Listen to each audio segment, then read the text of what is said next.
E a intenção é trazer um roteiro que faça com que você saia daqui organizado. Amém? Mas não é ser organizado de outra forma, senão pelo Espírito.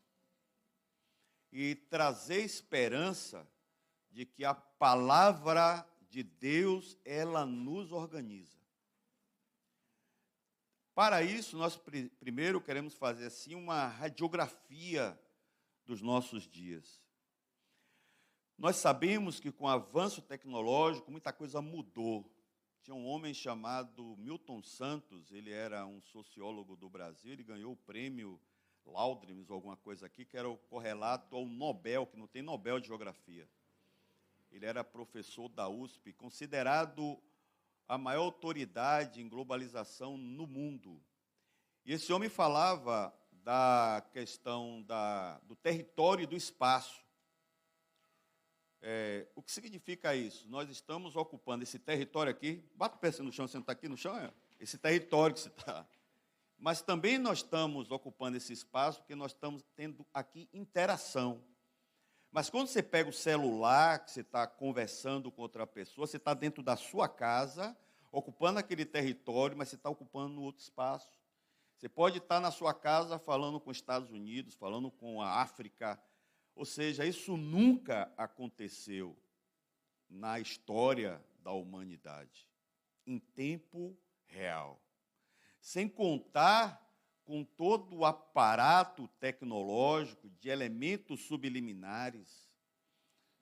Todos nós hoje estamos expostos a uma manipulação de mente pela inteligência artificial que estão nas mídias sociais, que são consumidas de forma assombrosa. Obviamente, isso não faz bem à alma humana. O homem não foi projetado para isso. Isso traz muito dano ao homem. Nós temos Google, temos mídias sociais, Face, não sei o que, Instagram. Tem agora um tal de ChatGPT aqui. ChatGPT, como é que é o negócio aí, vocês? É isso mesmo? GPT. Vamos dar uma salva de palmas aqui para Felipe, que respondeu, pessoal. Salva de palmas para Felipe aí, ó. Olha, nós precisamos de uns high-tech desse aí para nos ajudar, amém? Eu mesmo preciso. Eu sou um ignorante nesses negócios. Sabe o pedaço de jegue, o tropeço da ignorância, o escorrego da estupidez, sou eu. Não sei não. Peço ajuda o tempo todo, me ajude. Então, pessoal, isso aí, inclusive, foi tema do Fórum Mundial, que aconteceu agora, entendeu? Então, os donos do mundo, eles têm um plano. Quando eu comecei a estudar a Bíblia, lá pelos idos de 1983, já se falava do controle do homem, do controle do 666. E hoje isso está muito mais avançado, são questões programáticas de controle humano. Hoje em dia nós vivemos no tempo do transhumanismo. Hoje em dia o desvalor humano está cada vez aumentando mais. Tudo o contrário que nós falamos no começo aqui, da forma como Deus te valoriza. Hoje, a indústria que está tendo maior lucro não é mais a indústria das drogas, mas a indústria do tráfico humano. No Brasil, desaparece 40 mil crianças por ano. A coisa está no avanço de Satanás, de majorar e desprezar o gênero humano, que está chegando a um extremo muito grande. A igreja precisa acordar. Eu penso que problemas complexos, você não pode tentar trazer soluções simples. Você precisa compreender a complexidade do mundo que você vive, para que você traga elementos que tenham eficácia grande sobre sua vida, para que você tenha paz. Nós vivemos num mundo de subliminaridades que a coisa ela é desproporcional. Você ficar sob o domínio de um controle de uma mídia social, aquilo tem uma correlação com droga, com cocaína. É um vício, é uma prisão. Deus quer nos libertar. Amém? Santificai-vos, e amanhã eu farei maravilhas no meio de vós. Nós temos que sair do mundo. Nós temos que não nos deixar sermos tão controláveis assim. Nós temos que nos respeitar. Nós temos que tomar de volta o nosso arbítrio na nossa mão e dizer: quem coordena esse negócio aqui sou eu. Eu me coordeno. Eu não sou escravo, senão de Cristo. Amém? Irmãos, só que tudo isso é cumprimento profético. Em Lucas 17, 20, Jesus fala que os últimos dias seriam como os dias de Ló e os dias de Noé. Ali, quando ele expõe Lucas, ele fala de que o que seria negativo seriam coisas lícitas, comer, beber, plantar, colher. E nós, e já em Gênesis 6 e 19, já fala que 3 coisas cresciam, que era a violência, a corrupção e a imoralidade lá. Mas Jesus não aborda isso, ele aborda as coisas lícitas. Todo mundo hoje vive dentro de uma bolha lícita. Só que a bolha que você vive, você é um enganado, você não tem um todo da verdade. Por isso, hoje, nós vivemos no mundo da pós-verdade, onde cada um tem a sua verdade. A máxima hoje é que o que é verdadeiro para você pode não ser verdadeiro para mim. Por exemplo, eu estou acostumado a lidar com solteiros, né? E a gente percebe que a linguagem do solteiro é outra. Eu lembro quando Sérgio Moro foi descortinado no quadro dele lá com Bolsonaro. Aí, naquele momento, foi assim um susto que o pessoal tomou. Sérgio Moro já estava indo direto para a Rede Globo para fazer as denúncias contra o bolsonarismo, né? E aí, a gente estava assim com o celular lá em casa, eu e minha mulher, estava meu filho João Pedro. Aí, como é diferente, né? Aí o João Pedro, peraí. Ele ficou assim, olhando. Aí eu fiquei quieto, olhando ele, olhando. E Bolsonaro fazendo a declaração após o ocorrido, ele olhava. Aí ele disse, ele não está mentindo, não. Por quê? Porque a minha forma de minha geração ver, ele está falando lá, né? Beleza. É de vocês, não. Fala pouco, vê muito. É isso mesmo? A linguagem de vocês é analisar a linguagem corporal. Sim ou não? Vocês gostam de tirar ressonância magnética, tomografia, né? A gente não. Parará, né? A gente gosta de falar a boca da desgrama para falar, viu? Só que boca a boca. Vocês ficam só caladinhos, no silêncio dos inocentes, olhando tudo, ó. Só. Então, há uma diferença de gerações. Só que também há uma diferença de valores. Nós vivemos uma fase inédita da Terra. Qual? Uma geração é considerada um espaço de 70, alguns dizem 100, mas considera-se que o senso comum é 70. Uma pessoa nascia numa geração, morreu na mesma geração. Hoje você tem numa mesma geração baby boomers, geração X, geração Y, geração milênio, geração touchscreen, geração doido, maluco. Você tem 5 gerações em um espaço de tempo, ou seja, cada geração tem uma ética, tem uma forma de pensar, tem uma forma de comportamento. Por exemplo, uma geração de 27, 28, 30 anos tem um comportamento, né? A geração que vem de 20, 19, ela vem virada no cachorro doido de lá, né? Ela não vê ninguém na frente. É ou não é?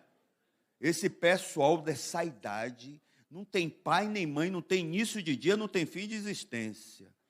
É igual a Melquisedeque. Bota o pé no acelerador, quem quiser que saia de baixo. É ou não é, pessoal? É. É diferente. Eles não estão nem aí. Eu não estou nem aí com você. É os menores assim olhando. E aí? Não quero saber de nada, velho. Problema meu. Tudo narizinho em pé, bota para quebrar. Mas eu tiro o chapéu, mais corajosinho, tá? Então, o que acontece? A vida mudou. A sociedade mudou. Nós precisamos hoje do espírito da profecia, que é o testemunho de Jesus Cristo. Qual é a caricatura de um profeta? Uma Bíblia debaixo de um braço e um jornal do outro. É alguém atualizado. E a atualização ela é fundamental porque o Espírito Santo ele só atua na verdade. Ele não atua na idealidade, no romance, na sua história, que você fica acariciando sua história. O Espírito Santo é para frente. Ele é de expansão. Se você abrir a Bíblia no livro de Atos, quando o Espírito Santo, aquela bomba papai, vai assim, pá, ele expande. Jerusalém, Judéia, Gentílico, Samaria, Grécia, China, passou o Oceano Atlântico, chegou nos confins da terra, lá na Bahia. Lá é onde o urubu chupa cana e ninguém vê. Imagine você ver um urubu chupando uma caninha assim, ó. Lá tem cana, entendeu? Então, é o Espírito, confins da terra. Amém? Então, o Espírito Santo é dinâmico. Diz agora que descobriram uma tal de massa da matéria escura, os cientistas, né? E diz que todos os planetas da Terra significa que são apenas 6% do universo. Dizem os entendidos astrólogos. E diz que a massa escura do universo, ela fica em movimento, expandindo. É Deus. Diz que Deus, segundo Salomão, são densas trevas. Deus tem um atributo chamado imensidade. Ele ocupa todos os lugares da existência. Sua casa, ele está aqui, está em todos os lugares. Deus é onipotente, onisciente, ele é expansão. Amém? Então, Deus quer que você expanda. Mas você percebe que há uma retração em tudo, porque há um projeto de imobilização. E Deus quer trazer fogo sobre você para expandir o reino dele. Amém? Vida segue. Nós vivemos um tempo muito difícil. Um tempo onde a sociedade, ela é uma sociedade de narrativa. É muito rolando lero. Conversa, né? Você sabe o que significa a narrativa?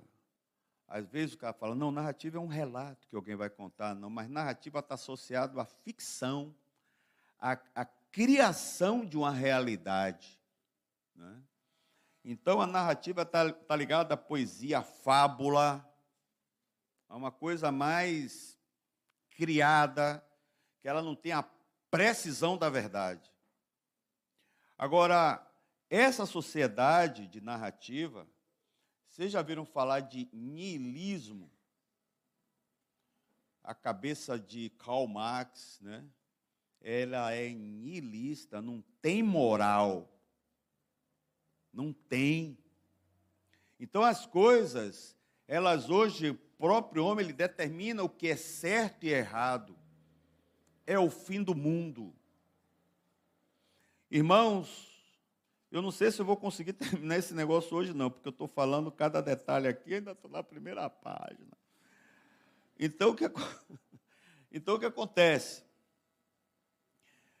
O que se cumpre hoje é o que está escrito em 2 Tessalonicenses 2,9, que diz assim: ora, o aparecimento do iníquo é segundo a eficácia de Satanás, com todo o poder e sinais e prodígios da mentira. Jesus, Paulo fala isso, dos últimos dias, que seria grande poder do engano e da mentira. Se considere que você pode estar muito enganado. Eu tenho essa certeza que eu estou em várias áreas.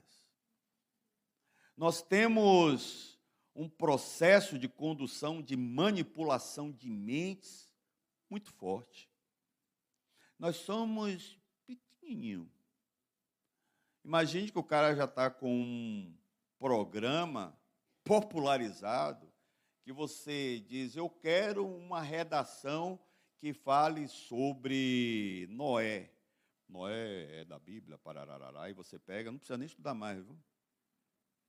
É só você jogar lá, você já tem tudo pronto. Isso é anulação do homem. É um processo de emburrecimento do homem. Há um engano em muitas pessoas, que ela pensa que sabe, ela não sabe. O fato de você ter um Google na mão, um acesso à pesquisa, você tem aquela falsa ideia de descanso, que quando eu precisar, está ali. Mas não tem que estar ali, tem que estar aqui, ó, em você. Salomão disse assim, ó, Provérbios 4, quando eu era criança, tenro, no colo de minha mãe, Betseba, eu ouvia meu pai dizer, Davi, filho meu, atende para a discrição dos meus lábios, busque a sabedoria, busque o conhecimento, com tudo o que possuis.